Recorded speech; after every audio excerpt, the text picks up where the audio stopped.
Because that's what I'll do. If you break them in segments, I'll be able to send this video to you too. I'll get you to get a program called Mega where you can actually get large videos off your phone. You don't have the capability on your phone right now, okay? Nobody phone does it, but once I give you this program, you will. Okay.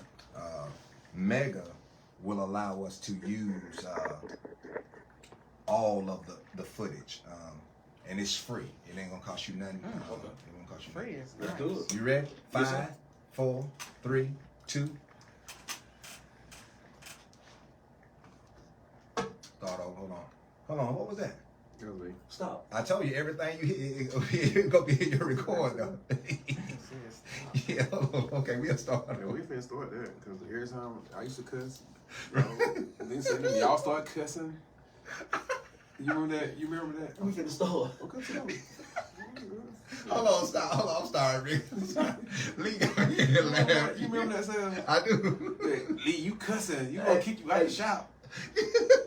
Go ahead. Let's go. I'm coming, Rick. I'm sorry. You're right, though.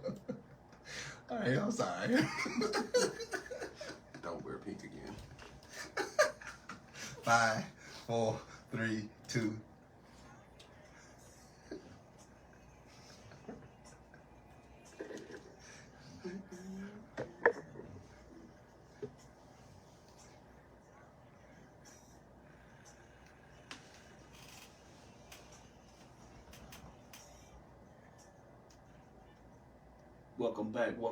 Welcome back to Barbershop Talking Random-ish with your boy. I am Rick Kane. I got my guy in seat number 1. Well, he done moved to seat 5. I don't know what he doing. He trying to trick y'all, but he's still scabbing heads. My boy Lee Thought is in the building. What's good with your boy? Yep. We got my other side dog in the buildings. Slim Fit. What's good with you, my boy? Chilling, bro. Chilling. And we got the resident therapist in the building, Miss Tomekia. How you doing, ma'am? I'm good. Well, y'all, this is the last day of October, happy Halloween. First question, are you trick or you treat? Don't nobody want to answer that, huh? Exactly. Nobody want to answer that. So let's guess I'm gonna move on. But this is the last day of the month, and October is National Breast Cancer Awareness Month. And I did not want to go the whole month and not have a conversation about breast cancer, the effects that it has on not only the person that's dealing with the cancer, but also I wanted to have a conversation with the person or someone that also is going through the situation with the patient. Right now we do have some people. Why are you in my barbershop? Who are you and why are you in my barbershop? Hello? Hello? Hello? Andrice Scott. This is my husband, Andrice Scott. Hey, how you all doing? Oh, we good. How y'all doing this What's evening? happening? Doing great. Doing great. I know we got y'all up past y'all bedtime. I know y'all old. And but we gonna try. So but season. Yeah. I like that. I like that. Hey, there must be some black folk seasoning right there. Lyras and garlic pepper, yes sir. This conversation is important because for me, the barbershop is the heart of the community, and the purpose of this show is to get information out to my community. And that's why I wanted to have y'all in here in the barbershop so we can kind of go through what you had to go through as the patient, but I also wanted your husband because he was there with you. And they like they say when a person go to prison, he's not the only person in prison. The people that support him is also in prison. So with you having the disease, you weren't the only one that was suffering through it. Your husband was there with you. So Grace, I guess my first question to you is going to be, When did you get diagnosed, and how did you get diagnosed? So I am a 12-year survivor of breast cancer.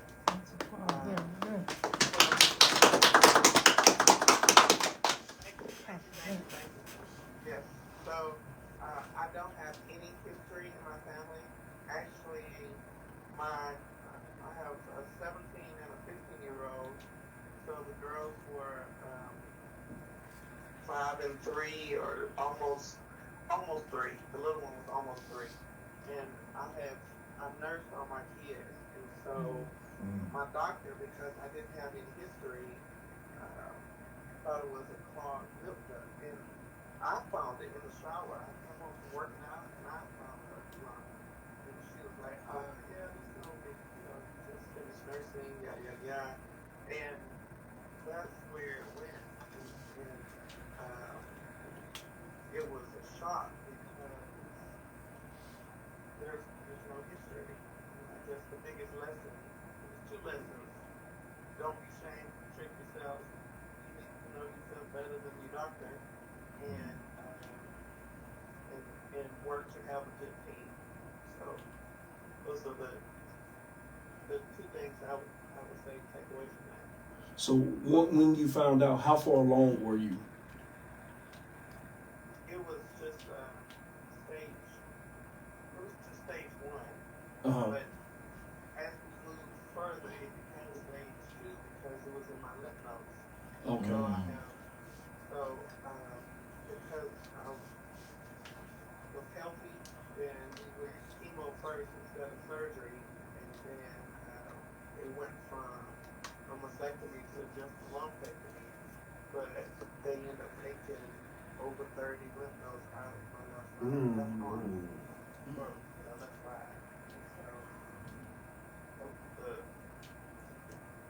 So that kind of escalated. And then I'm triple negative, and so you need to block, triple negative is your blood type. Like everyone has, I don't know how much detail that I need to share. Go ahead. I mean, you get it. I always share this story because people don't know. Yes, get it. Yeah. They don't understand how many questions they need to ask. Yes, and so that's why you're here, to tell us what we need to ask. So triple negative is like everyone has an A, B, C, D blood type, right? So I have a B blood type, but triple negative means how susceptible your blood is to hormone therapy.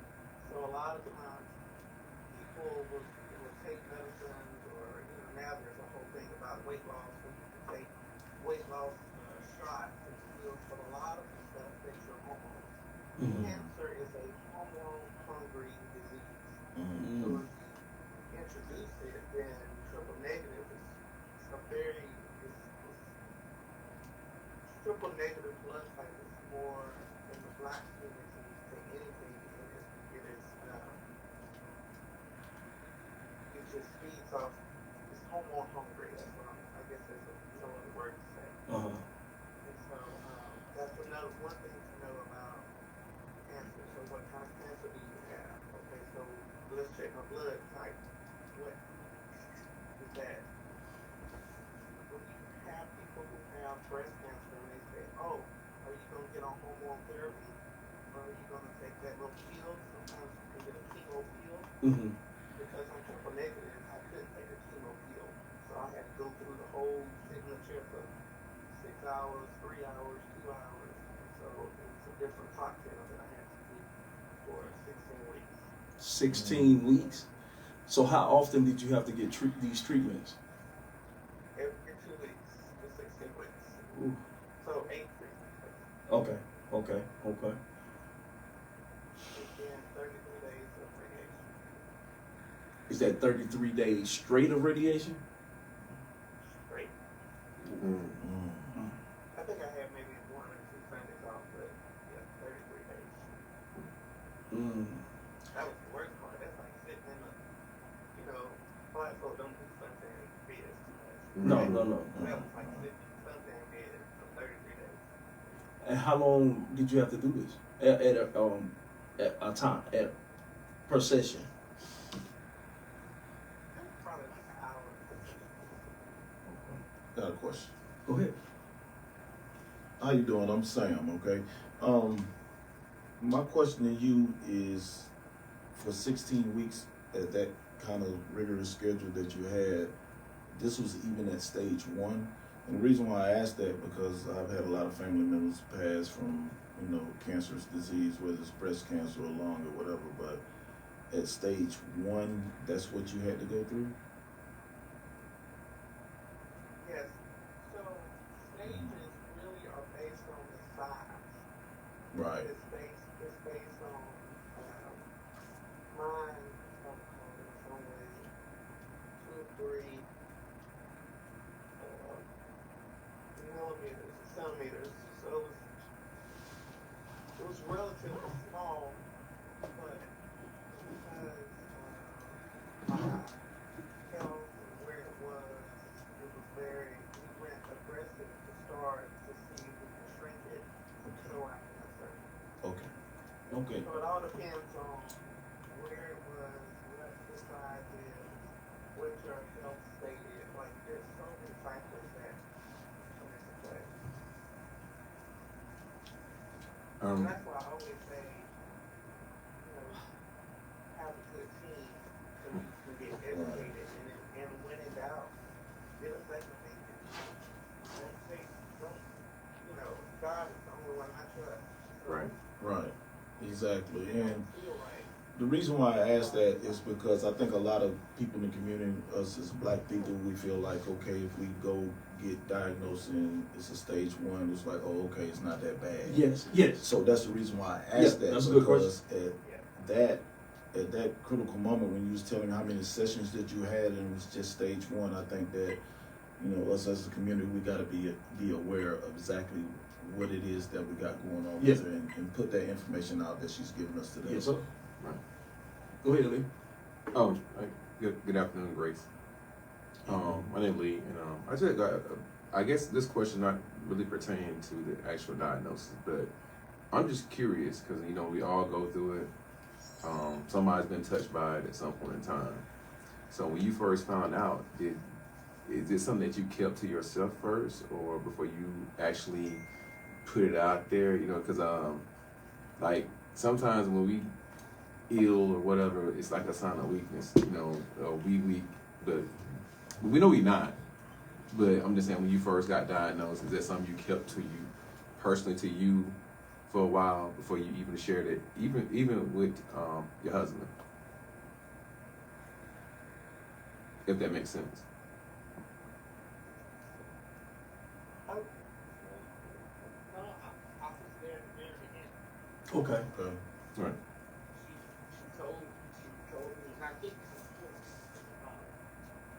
in a relationship, you have an open relationship where you can talk Right. and communicate openly, even about health things. Right. So when she shared that with me, she found the love. I said, okay, we're fine. And the thing is, I'm a pastor. Right. Okay. We went to prayer. Right. Right. We went to prayer. And we took it from there. We turned it and gave it to God. Right. And to walk this through this. Mm-hmm. But I was there at the very beginning. We walked all the way through. My grandmother, she ended up passing from cancer. But one of her things when she found out she had it, she did not want the treatment because of her age, and plus she had watched my grandfather go through the treatment, and she was like how bad it did him. She didn't want to go through it. She didn't want to put not only herself through it, but she didn't want to put us through it. Grace, was there any time during your treatment that you was like, I don't know about doing this?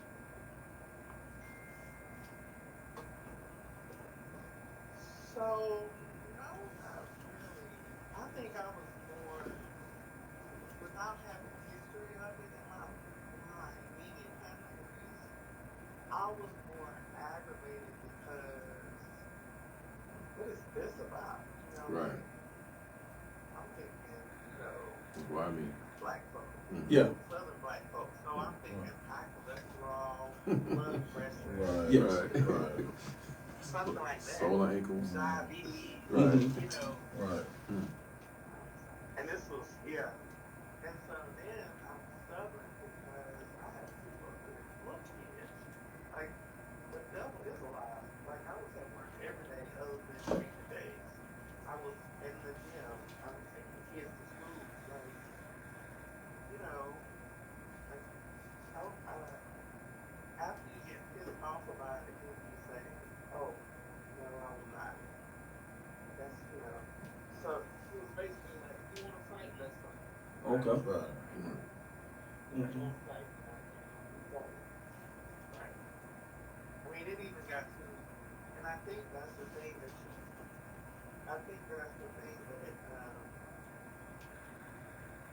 I see both sides of it, but I see the side where you say, no, I don't want to do treatment because it's hard. I see that part. I completely see it. On the flip side, everyone is different in their own space. Absolutely. Right. Absolutely. I had the kids to live for. And I was like, no, they will see me go through this as hard because they need to know how to fight. Right. And speaking of you, Legs, they, yes. and speaking of your kids, how did you go about explaining this to them? At that age. So it was a difficult conversation. When I got my fourth in, then, you know, I was trying to be as transparent as possible. And so my kids got all the instinct that we got. So good, bad, and different. You know, Lord mercy. But they will go and say, oh, this is for baby bump. Baby bump joint. Right. Like, okay, that's the word we're going to use today. So trying to explain, and then it was hard to talk about the cancer to them because, of course, they didn't understand. But we just kind of, every week I had a name for it. You know, when my hair came out, they were like, oh, what are we doing today? And I was like, this is great today. So you had to kind of make light of it. Okay. Right. As a culture, we don't do well talking about the hard times. Absolutely. When kids see parents walking back and forth during hard times, and they think that that's what they're supposed to do is walk back and forth. When they see you struggling, and you put on face like it's not happening, then they be like, oh, okay, that's what I'm supposed to do. Well, I explained this is really, really bad, but I got up and went to work. This is really, really bad, but I got up and went to the gym to go work out. So they didn't see me completely just get stalled. Mm-hmm. And they didn't give me time to be that far in that space. So it's hard. Yes. Yeah. But they got this, you know, so I was as transparent as I possibly could be, you know, trying to get through as an example to them on how to get through. So Gotta. yeah, because When you you gotta teach the next generation, don't see them at pity party. absolutely. Stand up. Absolutely. Now, let's talk about the mental side of this thing. Yes, indeed. Now, them days when you in your car by yourself, how was that time? Sometimes. Now, I know not every time, but when you sitting in that car, when you driving to the gym, when you trying to make yourself go to this treatment, when you by yourself, how were some of those days? Y'all really big, man.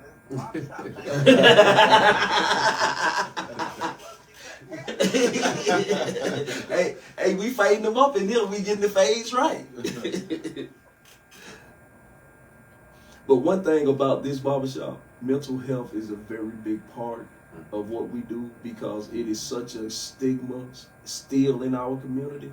So every chance I get, I'm going to have a conversation about mental health. So that's why it's important for me to get to this with you so we can understand. So somebody that's going through this right now can be like, oh, okay, and know that it's okay to fight. So please answer that question for me. So I think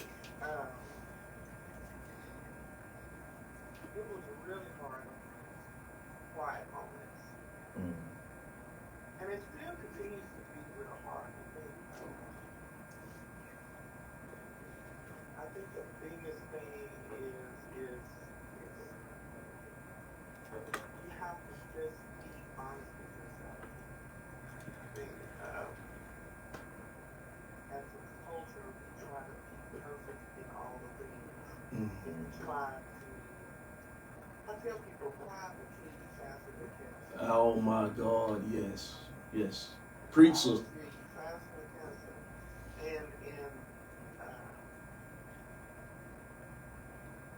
I had to learn to be transparent with myself. And Andrice and I, we really, we've been almost 30 years. Wow. And so, and I think the thing is that both of us are stubborn, both of us are bullheaded, but I think you really have to just be transparent with how you're feeling. And cancer was a pen in the next chapter of our book. And we came out different people. And it took a while because you fought through it and you were down and out. And you're not in the mood to eat, really. You're not in the mood to be intimate. You're not in the mood to anything. But then, you know, my husband is over here trying to figure out how to help me get through it. Trying to, okay, what you want to eat? I'm like, hey, just leave me alone. So it was a that was weird space and trying to be engaged with the kids and not in the mood. And then you don't feel cute. Your nails are black, your tongue is black, your hair is gone. Like, it's a lot. Mr. Scott. Be transparent and not be proud to have a support system. That's the key. Okay. Go ahead, Lee. Hey Grace, your husband's still with us? Yes, sir. Got a question for you. So how do you maintain knowing that, you know, we're taught to protect our women, our family, and to go through something like this, and you know that not necessarily you're not powerless because you're gonna support, but it's not like you can't put hands on nobody. You can't put hands on this. So when you in your darkest days, how do you maintain to stay strong for Grace? Yes, sir. Right. And looking back on, you know, us having this conversation now, you don't know how God prepared. Absolutely. My dad had one. Wow, okay. I watched that. I lived that. Cared for him that. And he fought to the very end. Went through that. We lost our son. He was 6 months old to see us. Now we got this. We are fighting. We are coming. And we're going to make this. And that was my own process. If you can get through the door, he's going to get you through it. Amen. Come on. And my Amen. job is to support her through this because guess what? We are one. Come on. And so whenever she had those days, what I had to do was have to because it was tough time. It was tough. And, you know, but she's going through. So she's not dealing with Right.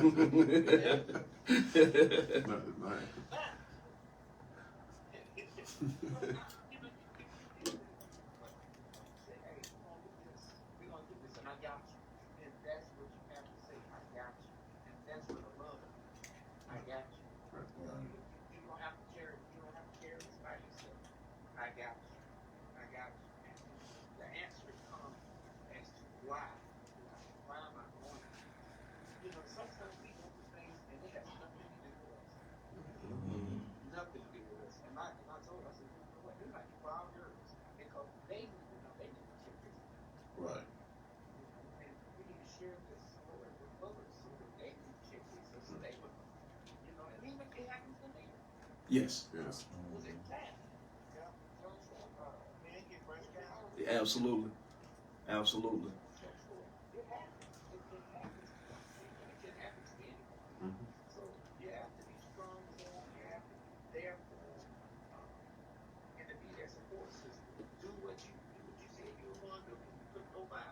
Right. And health to death do us part. Mm-hmm. Come on. Mr. Scott, I'm finna go a little further. I'm finna go a little further in this question that Lee asked. Those nights when she is not, and you done all you can, and she's now went to bed, and now the house is quiet. What did you do to refill your vessel so that you can pour out into her to keep her and the girl strong? What did you do?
Okay. Oh, we got our resident therapist, and I think she got a question she would like to ask. Well, actually, like, I want to say to Grace, like,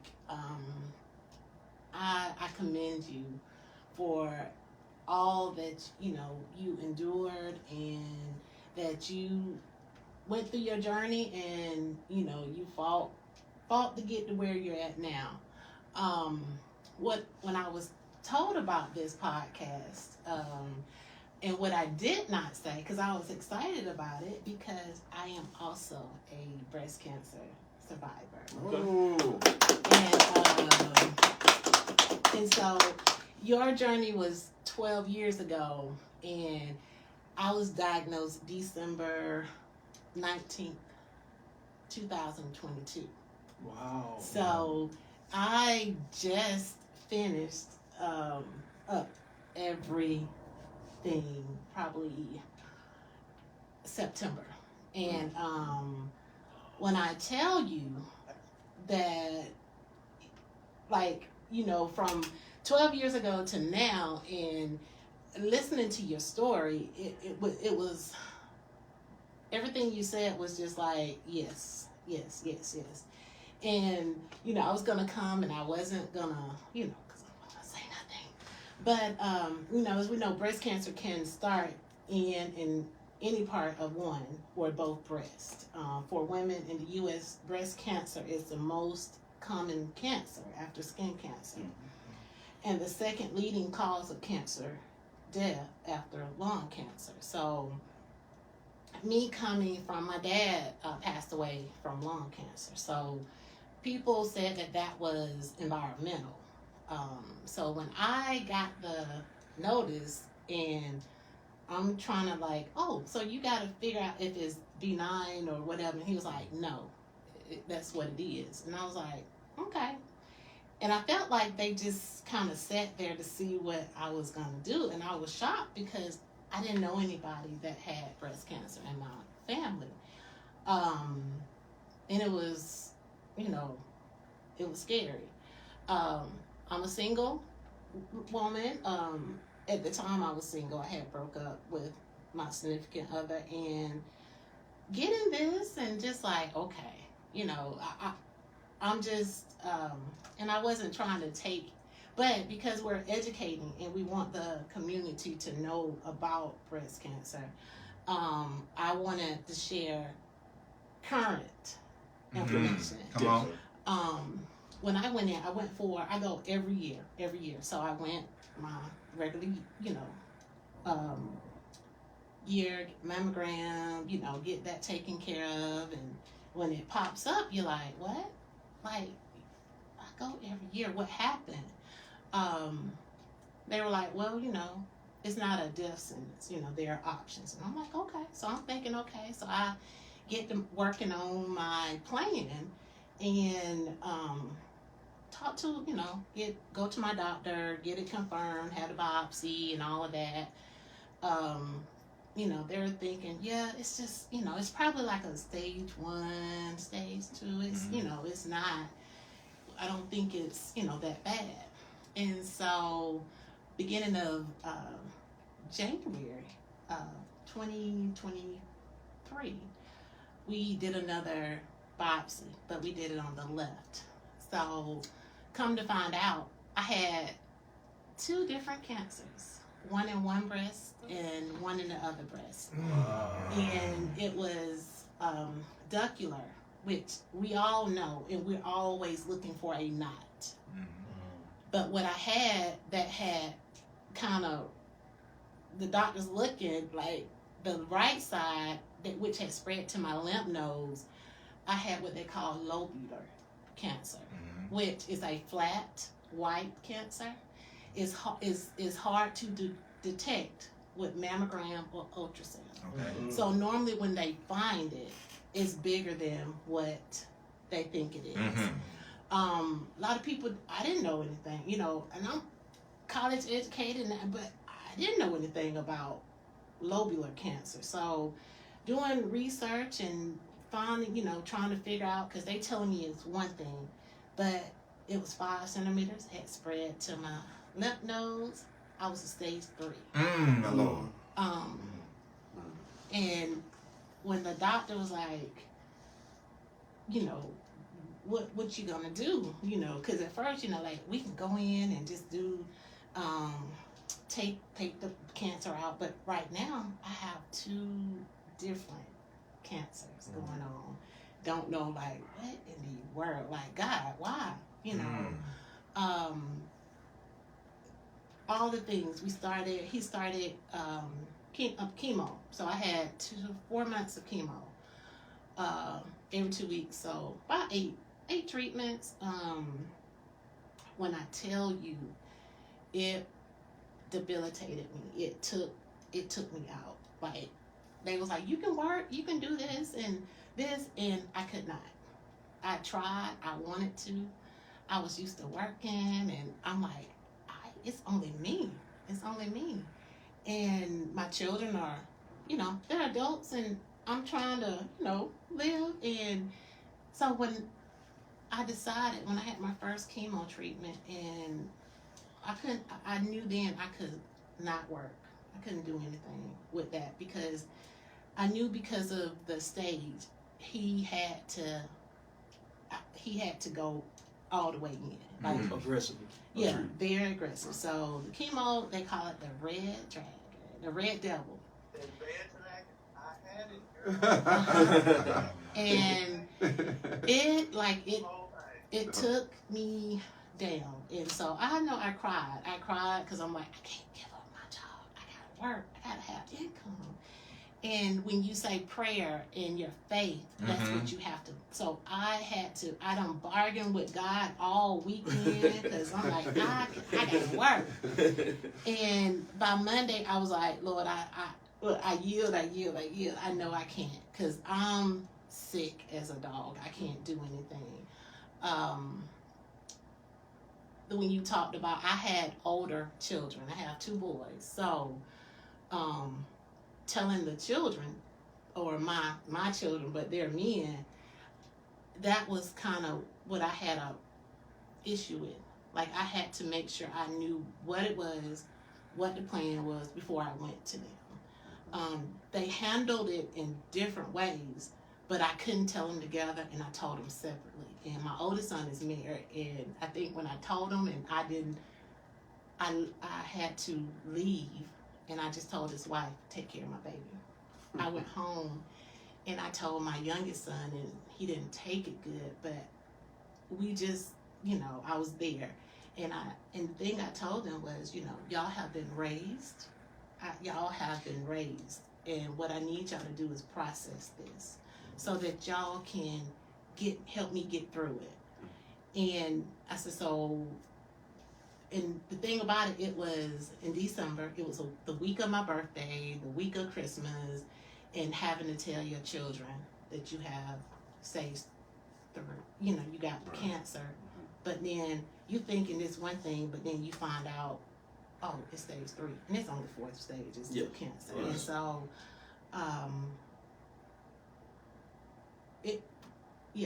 this, and I urge you, if you feel like something is wrong, because, like I said, they tell you to look for a knot, but this cancer is flat, it's hard, it's not a knot, you're not going to feel a knot.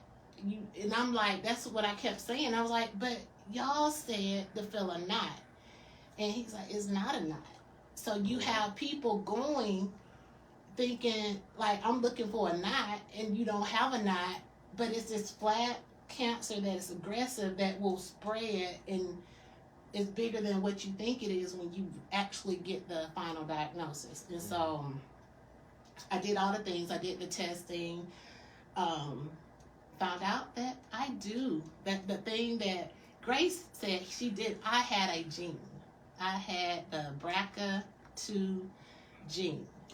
And ladies, find out if you going and you don't know, ask them to do a gene test. Did not, because I'm like, what is this? I didn't even know what that was. But it's a gene that is in your, it's in your family. It's carried down. So now, because I know that, I have to tell my children, boys included, because they have to be tested by the time they're 35. I had to spread the alarm to my family. What I did was, because I'm just that kind of researchable person, that I'm like, I need to find out what's going on. I did a family tree.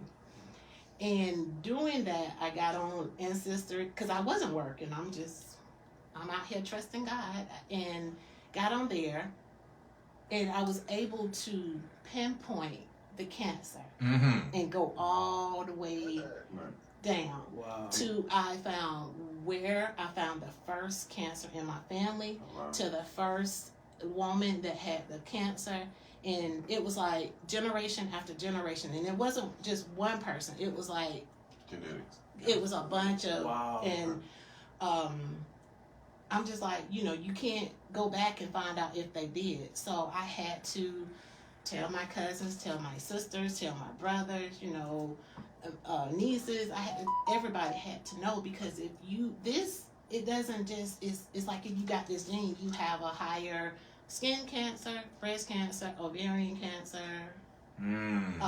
prostate cancer, pancreatic cancer. So it just continues, so it can affect men and women, even with the breast cancer in men. So me finding this out, it helped me to, tell other people. And then by me telling other people, found out that a couple of other people in my family that did not know had the same gene.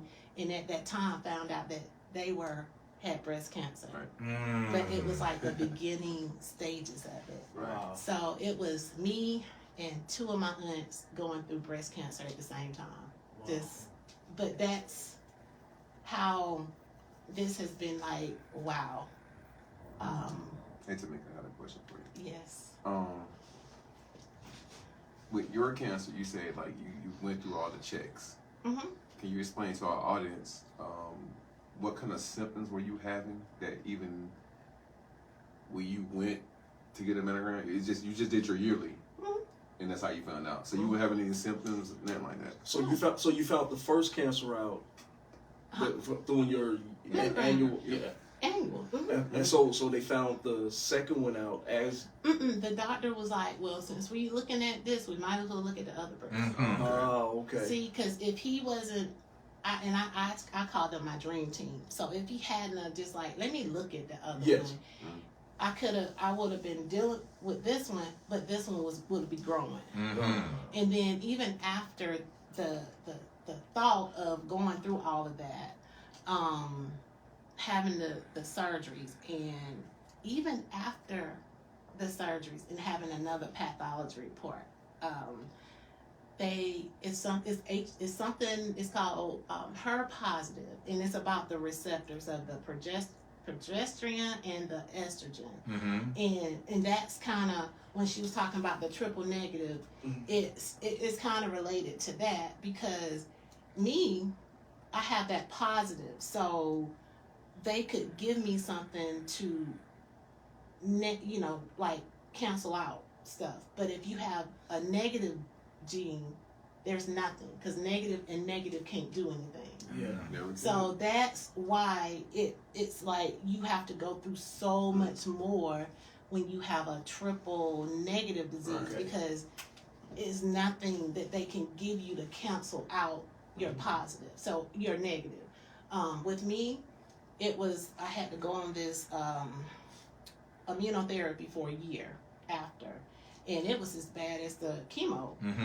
But it was like, okay, because they found out, and he said that they don't normally do it, but they did another test when they did the surgery and found out that was it. So I'm like, wow, had he not looked further or did we wouldn't have found that out.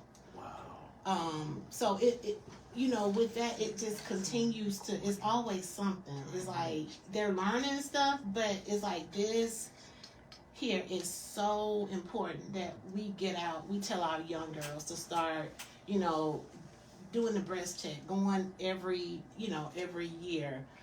If they tell you, like, okay, we're going to watch something, because that's how it starts off, but like, okay, they'll call you back, and they'll say, nah, it's okay, you're good. But if I had just, when they said, okay, you're good, when they called me back and said, no, go further, maybe I would have found it. But a lot they do, they'll see you, and then they'll see that there's something that doesn't look right, but then they check it again, and it's like, well, and that's kind of what happened. But I'm like, okay, well, I'll just check next year. But when I got to this year, and sometimes you get so busy, what if I didn't have my mammogram that year? It could have been worse than what it was. Absolutely. And so I know people. All right. So it's so funny that you say that about what if I didn't check. Up until this point, I was 37, and I have always been a proponent of wanting to get checked out. I mean, I have a very jovial personality, so I laugh about a lot of things, because at this point I was working, I had graduated from school, and I was, in my mind, if I'm paying for insurance, I want all the benefits. Yes. So I go Yes. everything, Yes. payments and everything. And I was actually, 2 years before this, I was talking to a coworker, and she was 40-something years old, and she probably hadn't had a pap smear even in 5 years at this point. I was like, are you lying? And that's what a lot of times people, the culture don't doctor. Right. I'm going to do this. Right. Go get yourself checked What if out. they find something? Right. Yeah. Like, So Grace, it doesn't make any sense. so Grace, y'all have girls. So I know they're saying every year, but now that it's in their family, are y'all checking more often than normally, or y'all just still the same pattern of checking? You talk about for me or for Well, for you, I go see my oncologist. I was in my oncologist's office getting blood work done on yesterday. okay. So because I'm triple negative, because Mm. it's going off, and I'm even 12 years out, I'm like, okay, I'll see you next year. I still see my surgeon. I still see my oncologist. And I commend you because you're on the other side. You're on this side. So good job. And this this is 2 years out, you said? Actually, September was December the 22nd, I was diagnosed. And then I was 1 year out last year as far as cancer free and not remission, but cancer free in December. So this year will be 2 years. And again, the doctor, when I saw him, the oncologist, they have this test called signature. It was very sensitive blood test that tests the tumors and the PET scan. I've done that. So he told me, he said, I can safely say, I can safely and surely say that you are cancer free. So I am cancer free. And people look and they were like, you went through that? I was like, yeah. And it wasn't that I wasn't ashamed or anything, but it became, for me, it was a journey that I had to go through. And I went through it mostly alone, but it changed so much about who I was as a person, what I thought about, even how I am as a social worker, a therapist, wanting to change some of the things that are going on today in our medical, world, as far as how we help those that have have cancer and they can't work. And worried about how I'm gonna get this. And what I can say is that I was like, what am I gonna do? But because of the skill set I have, I went from January, stopped working in January. So I went from February to August, and I had organizations paying for my rent. Everything, I didn't lose anything, but my resources were outside of the state. Mm-hmm. And people don't understand, because they'll tell you a sheet of paper and tell you, call these places, but I'm like, there's nothing in Georgia. I need to find some money. And I'm like, California, Florida, all these places. So I started keeping a list, and I'm like, this is what I'm going to do when I want to help people who can't work, who, and give them these resources so that they can relax, because stress will kill you more faster than the cancer. And, and if you worried about, I gotta work, and you just not able to work, you can run your body down. So I just, that's something that I want to give back, and I've been trying to make a resource list and help people and have people, reach out. And this is like the first time me telling my story publicly, because I haven't shared that, I'm a cancer survivor, I'm cancer free. So this was, like I said, I didn't say anything because I was like, do I want to share it? But I feel like I'd have to, because there are so many women out there that are just, I ain't been to the doctor, I'm not going there. But then you think about it, if you're a woman, you producing estrogen and you using products with estrogen, all estrogen does is feed your cancer. And it feeds your cancer. So, it's like you have to be careful. Even when you use like body washes and cleansers and stuff, if it has estrogen in it, you're not supposed to use it because it feeds the cancer, and that's something that I did not know. And you're thinking, oh, well, what if you do this and or you have this done, and it's like your body is producing estrogen even if you have a hysterectomy. So you have to, you have to figure out what can I do, like the different things, and you just have to stay on it. The mammograms, like I tell you, sometimes we're looking for a knot. It may not be that, a bump. It may be flat and you don't feel it. I did not feel it. I did not know it. So we just have to be proactive in our health, and we can't wait for somebody to tell us to go. Another statistic is that, as Black women, we die more from breast cancer than any other. And again, it's because we don't want to know, we don't want to do this, and I'm not taking that. I'm not doing this. It hurt so bad. I had long braids. I had dreads, locks, and they were down here. And just to lose them, it was heartbreaking. And I had to this is not what I signed up for, but I had to go through it. And it made me a better person. And I want people to know, as early as 18, go get yourself checked. You can get free mammograms, like community stuff. Don't just sit there and wait until you feel like, okay, well, I ain't got a knot, I ain't got this. No, it may not be a knot. It may, when you go, it may be, because when it spreads to your lymph nodes, that's your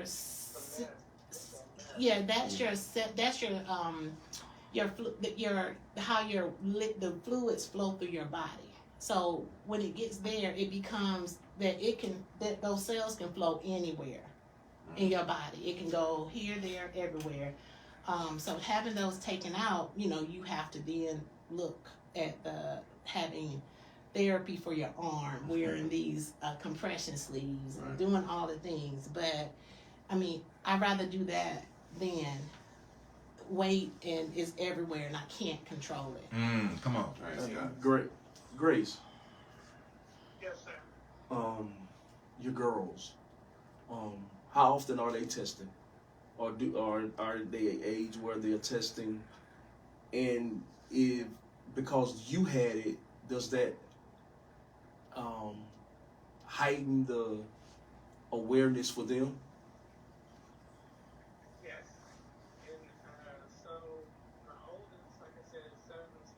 She's a senior. And what I started doing, she was 16 last year.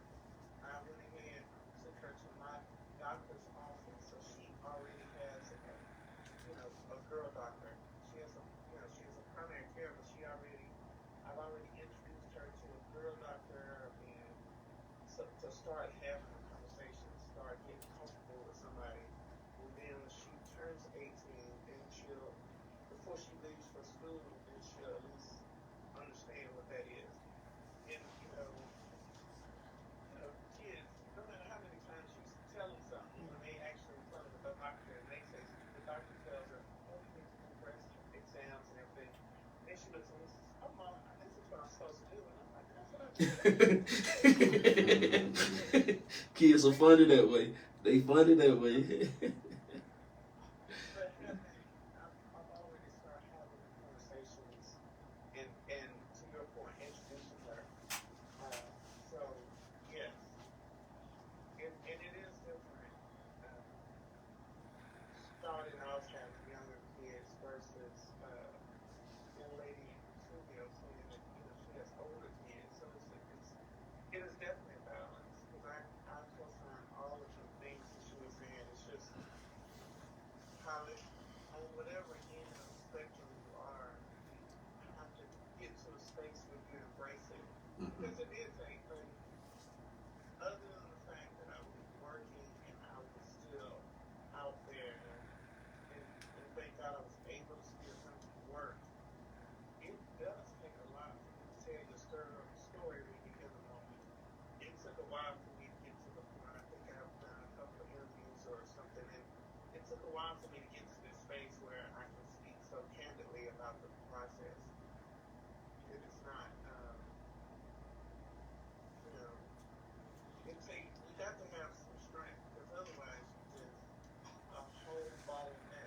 Mm-hmm. Like, you know, you talk about the mental health of it all. Like, I remember somewhere along the journey, I just had to sit down and a girlfriend at work was like, "You okay?" And I feel like I was just shaking inside, but physically looking at me, you got it all together. But inside, I was like, no, I don't. Like, what? So it does take a lot. And black people don't do well. I think COVID maybe taught us how to, about mental health.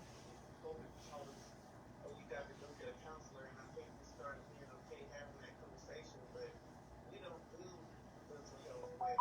No. You know, and all the trials and tribulations that we go through, it does take its toll. Like I said, that's why you have to just sit and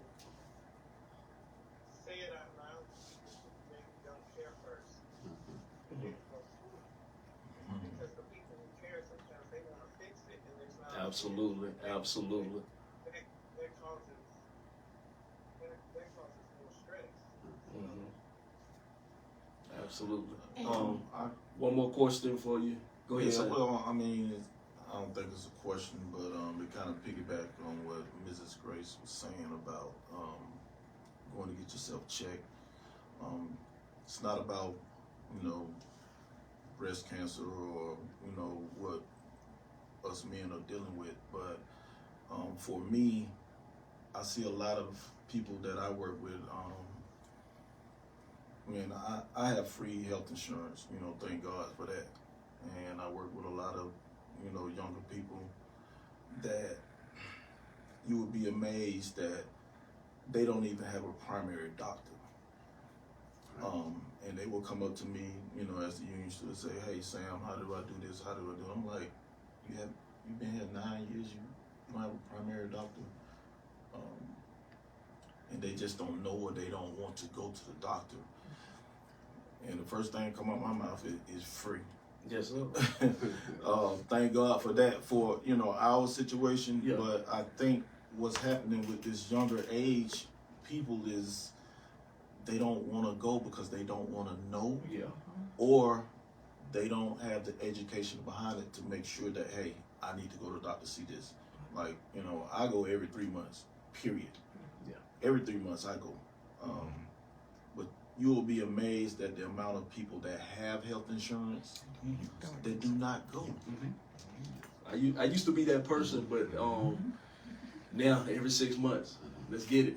Yeah. Let's get it. Let's get it. You got to take advantage of that. I mean, that is something that, you know, whether it's free or what we pay for, that's what you need to do. Yeah, absolutely. And it starts even when you're raising your children. Absolutely. Like, you know, so now, because as I was raising my boys, I made sure, like, if there's something wrong, you let me know. You know, so they're in a point where I don't even have to ask them that they go to the doctor. They're making appointments on their own. So it's like you have to let them know that you gotta, you know, because if you find out, you can get it fixed. And I think that was me just thinking about my dad and how he kind of waited, and didn't want to go to know, because he kind of knew what it was, but when it found out what it was late, you know. So I just didn't want that to be the story for my children or myself. So if anything is out of order, let me go to the doctor. And I want to say something about the mental health. When you're going through like breast cancer or some, you know, especially when you're taking chemo, what we go through, and Ms. Grace, I don't know if you had to go, but you have to go through like a mental fog. You can be in young, 35, 45, and you can't remember a thing. Like you go through, like you don't know anything. You don't hear, you know, you can't remember. You may say something, I don't remember that. So you go through all these changes, and then it heightens if you do have mental, you know, any kind of mental issue, ADHD, depression. All it does is it heightens all those things. And so you become just It really, you can, that's why when you go there, and the thing about when you go into the oncologist, he's going to give you everything you need. Like, he's going to give you medicine to sleep, pain medicine, and so you're signing off like, okay, I'm not going to overdose, or I'm not going to do this, but they know that people going through all of this stuff, and so you're not taking just a little, they giving you heavy stuff because of all the pain and stuff that you're going through, like the changes in your, how you respond, and then the highs and the lows, and you can have a good day. And I tell anybody, when you're going through, the best thing you can do is stay positive, because if you go into there like, how long do I have? Or, that will throw you all the way off. Because if someone says, well, you could have two years or whatever. And I remember telling this young girl that we went to a support group, and I said, don't ask. Just pray and just keep going. I don't want to know. Don't tell me how long. Just tell me that but I'm just going to continue to go like I got forever, because only God knows how long I have. Right. Absolutely. So, you just have to stay positive. Have your bad days when you want to, but I tell people, it's okay to have a bad day, but don't stay there. You can visit, but get back up and go. So we got one last question. We know that Grace has her husband as her rock and support. With you being single, can you explain to the audience what coping mechanism did you use when you had those days when you didn't really know, or you couldn't really figure it out, or you were tired, or you were beat down, you were broke? So what did you use to, I know you got your kids, but outside of that, what did you use? I mean, how did you cope? It was, most of my kids, I have 2 uncles that I'm close with and 2 aunts, and so 3 aunts. And so I would call them, but me, I never want to bother other people. Here we go. And the thing about it is, it got to a point where I wanted to be in my, just leave me alone, let me go through. And how, and it caused tension, because, people like, you can't do that. But I didn't want to be bothered. I just wanted to get through this. I wanted to stay positive. I wanted to, I had, like, girlfriends that, we were talking all the time, but then, when you're going through something, it's like, sometimes people just shed off. So sometimes I took that as, okay, God, you know what needs to happen, because sometimes if you in a pity party and you gotta, you friend, somebody can keep you in a pity party. Because it was like, I'm so sorry, and I was like, don't be sorry. I don't want you to be sorry. It's okay, And so I started shedding like negative. Like, I don't need nobody feeling like I'm just feeling so sad or so depressed for me. No, don't feel. No, pray for me. What can I do for you? Whatever what's on your heart to do. Whatever. I just know I had to keep focused on God. I had to keep focused on my faith to get through, because nothing else was gonna do it. I think my defining moment was when I was at home and I said, Lord, if this is it, let your will be done. If this is it, I'm stage 3, all this, if this is it, and something was like, this ain't it, I just need you to trust me. Come on. And so as I trust him, it's like, people like, you don't look like what you went through. And I'm like, you can't look like that when he carrying you through it. He just, things are happening. They looking like I'm smiling, and people like, why are you smiling and whatever. I said, you don't understand. I had a peace that just surpassed all understanding. Talk with me now. And even though, like, Rick, you was at church, you been at church with me, but he did not know. Like, it was not something that I didn't want a pity party. I didn't want nobody feeling sorry for me. It wasn't that I I was not embarrassed. I was not, but I was letting God Do his thing. do his thing so he could get the glory. Because it was not me. Amen. It was not me. Because a lot of people, like, you get stage 3 and they just give up. No, God said, I'm gonna get the glory for this. And Come on. So that's why I'm at. Come on. Mr. and Mrs. Scott. Amen. Will y'all give us a quick word before y'all go, so we can get ready to get up out of here? Just give us something to tell the people and to help them understand.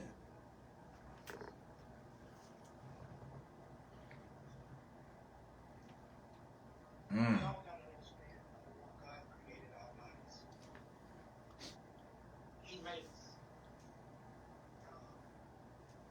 And he knows what we're going through. He knows what we're going to go through before we even go through. We gotta learn to trust him. We gotta learn to trust him. Even when you can't trace him, trust him. Amen. Say it now. Next thing we have is, and I'm talking from the support standpoint, is know that it's not personal. It is not personal. This is not personal. Right. Your job is your support. No matter what happens, you do that you support. Right. That's what you have to do.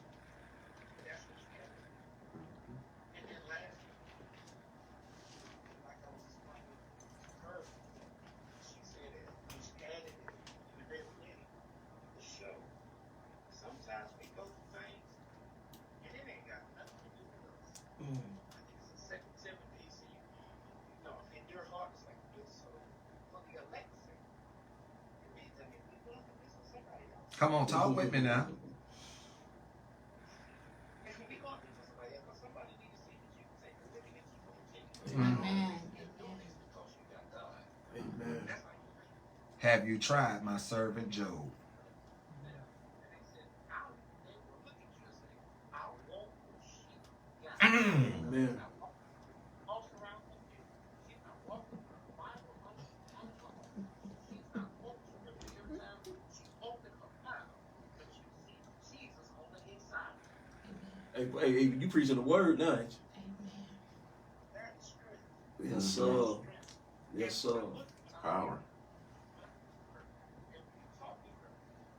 She just regular, normal, everyday people that love Christ.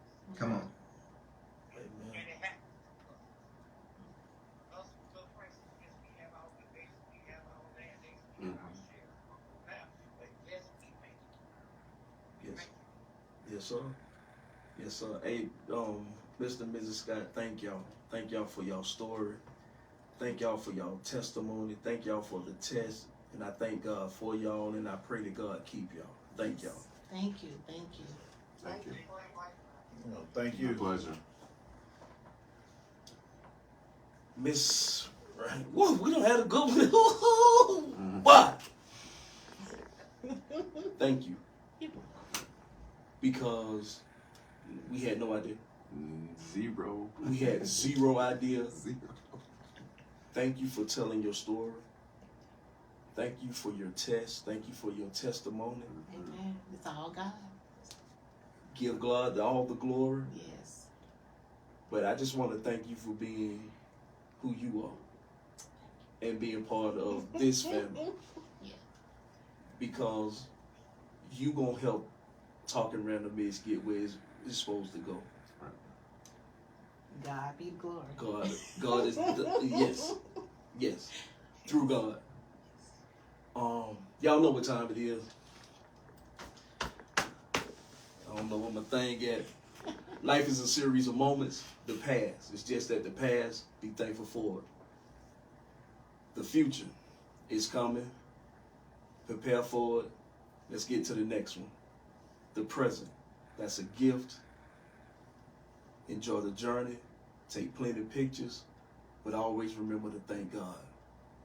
It's time to sweep the floors, clean the clippers. We finna get on out here on this good high God. We ain't gonna clean the bathroom tonight. I got it. Oh, you got the bathroom? Take off for Larry. Okay, Lee got the Larry don't bathroom. do the bathroom, so I got him tonight. The shop is closed. Close. All right. Thank y'all. Thank y'all. Thank you. Thank you. Thank you. Oh, shit, mustard. Woo. That was real.